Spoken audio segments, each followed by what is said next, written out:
Като председател на Българския парламент мога да заявя, че това е шанс за България да е инициатор на този диалог. Мащабът и амбицията на форумът показва, че домакинството не е само символичен акт. Това е отговорност и шанс за бъдещо регионално лидерство. Искам да изкажа своята благодарност и персонално към госпожа Моника Станишева, създател и инициатор на това събитие, както и към екипа на Dir.bg, пионер на българските дигитални медии. Поздравления за амбицията да погледнете напред. 25 години, за някой това е един живот, за другия половината.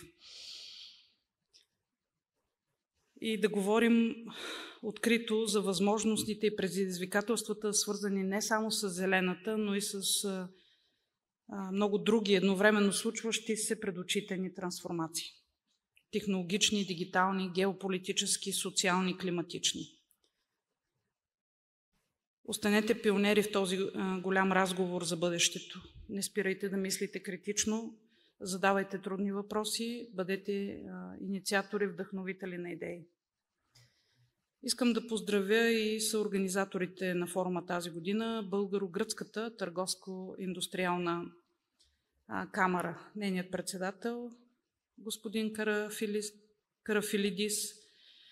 Заедно вие демонстрирате какво може да се постигне, когато се обединяват усилия в името на едно по-добро бъдеще и едно добро сътрудничество.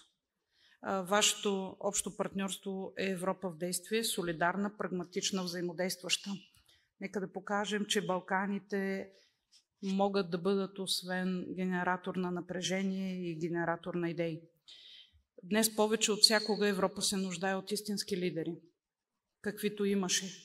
Хора с кураж, които да чертаят нови пътища, да вземат трудни, но стратегически решения.